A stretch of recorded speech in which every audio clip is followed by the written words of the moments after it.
Cool. Awesome. Ready, Ishu? So right now we're going to do the 4DX framework, which is something I learned from the book called the 4DX. I guess it's called the Four Principles of Execution. Four Principles of Execution. Today we're going to mainly focus on, I think it's the execution number 2, where he introduces the concept of lead measure and lag measure. I think these are really useful. So the reason these are useful, I think the book explains it really well, that people that are highly ambitious and creative tend to want to do more, not less. So the first thing before they introduce these two concepts is that they introduced what they called wildly important goals. Wildly important goals, which is basically the definition of this is the goals that basically they're so important that everything basically hinges on them. So basically, I think actually thinking of the negation is the best way to think about the definition. So if there's something that wouldn't get done and it didn't really matter, then it's not the widely important goal. But widely important goals are basically everything that you need to succeed or to achieve your goal. So things and to really know if you really need them, they usually can be up from 2 to 3. Honestly, 1 to 2 is the best number. And once you're an expert at productivity or whatever you're doing, I think 3 I would say is the maximum. So cool. So for example, I guess in terms of research, I guess like the scientific question that you're pursuing would be the most important goal, like publishing a paper, basically, right? A paper would be a good example.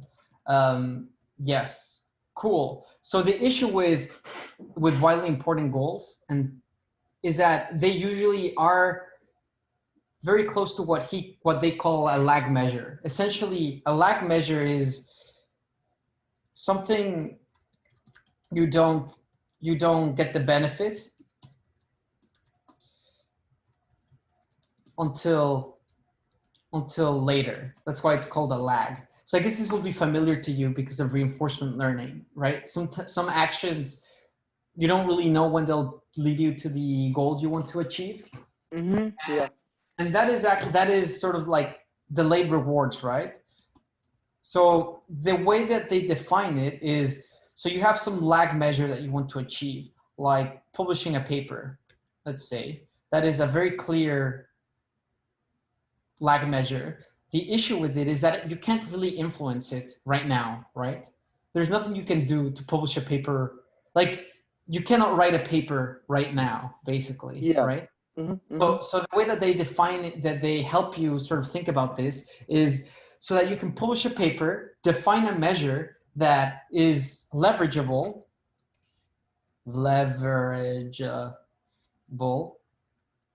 and predictable. Okay, leverageable. Oh, I don't know how to. Maybe that's a made-up word. Leverageable and predictable. So it has to have 2 properties. It has to be you need to have some leverage in it, and it needs to be predictive of the lag measure, right? Like basically it has to be strongly correlated or even cause the lag measure. Does it make sense? Yeah. So, and this is really important because once you have a lead measure, you can just optimize the lead measure. And if it's defined properly, then you'll see how the lag measure improves. So for example, in science, what would be a good lead measure, you think? Like, let's try to think of 2 examples. Like, let's try to define 2 lead measures for science. What do you think the Um, issue? I think running experiments which achieve better and better results by time. Right. Basically experiments. Mm-hmm. That's the top lead measure, right? It highly correlates with what you want. I think I usually have two lead measures that I like to say, which is experiments, and the other one is similar, which is basically testing ideas. Because so you can test the ideas with experiments, but you can also test ideas by thinking, right? Yes, yes. So this is especially useful if it's mathematical in nature. Mm-hmm. And the reason, so we're computer science researchers, so usually we don't, so it's very tempting to put like coding here, implementing code. And unfortunately that isn't enough or specific enough. If you don't have a way to connect coding with experiments or with publishing a paper, it's very easy to get into the rabbit hole of coding, coding, coding. You feel productive, but then at the like in 3 months you don't have anything. Right, that makes sense. You know, that's Mm-hmm. why a lot of researchers don't spend a lot of time writing extensive unit testing. I Mm-hmm. guess in the end, the unit testing is the experiments. If the experiments work, then it works. So Yes, yes. yeah, so that's actually really, really, really important. So it's basically define a lead measure that is leverageable, so that it's actionable, and that is highly predictive of the lag measure. This one is sort of difficult sometimes to do because you don't know which experiment will work.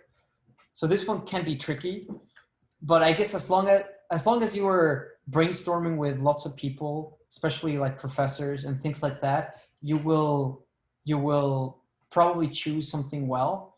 Mm-hmm. Um, I think another trick is that if you and I think I learned this from Andrew Ng from a talk that he gave at MIT is if you can test many experiments, then you essentially start learning and getting an intuition of what is how to choose experiments, right? Got Basically. it. So Mm-hmm. that's really important. Another trick that I do is when I go on walks, I think, Mm-hmm. and I think about my experiments and I think through different ways of testing hypotheses, and I really try to predict to my best ability what is the best experiment to run. So I guess the more thinking obviously there's up to a point where thinking can only be guessing, but Mm-hmm. the more you think through things, the more likely you'll do something useful.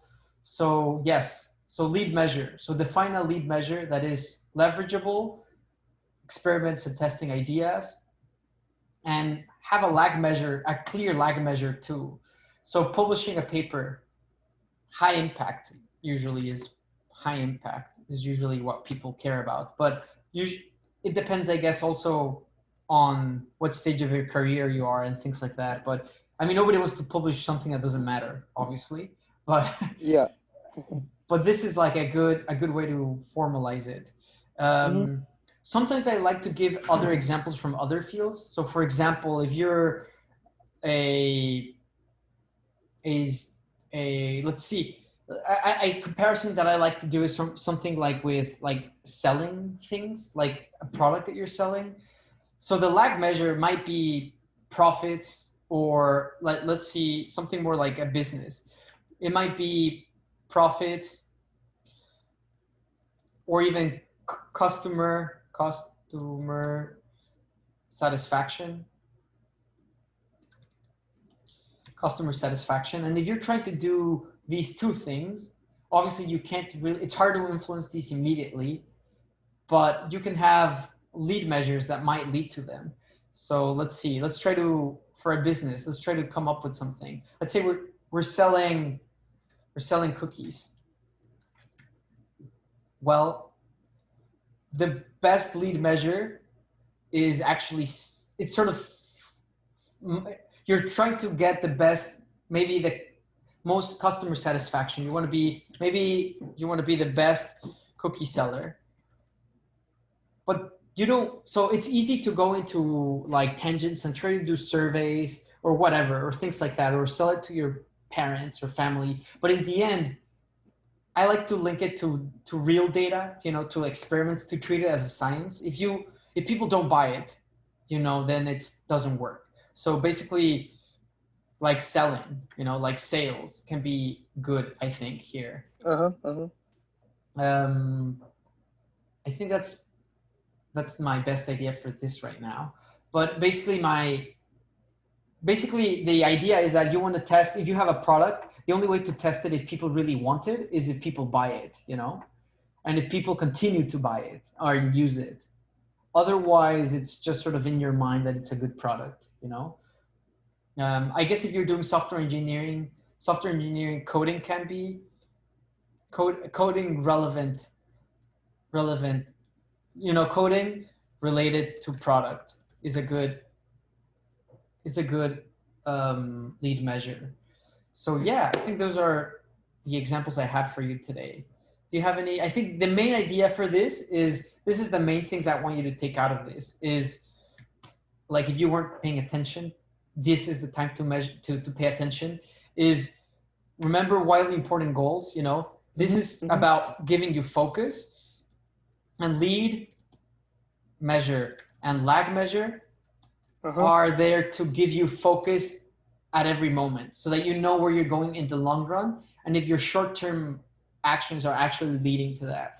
So yeah, that is what I wanted to share. Do you have any Got comments, it. questions? No, this actually makes it very, very structured, and it's very insightful about how you have have a temporal scale at which you're measuring a success. One is the long term versus the short term progress towards the goal. So it's Yeah. yeah. Yeah, I think for me, I'll tell you my personal, the thing that I got most out of like this framework. I think what really helps me is, I mean, obviously it helps me day to day because I know that I should be doing experiments and testing and thinking about ideas, and that will lead me to the paper that I want. But it also helped me it forced me to define specific things that I care about.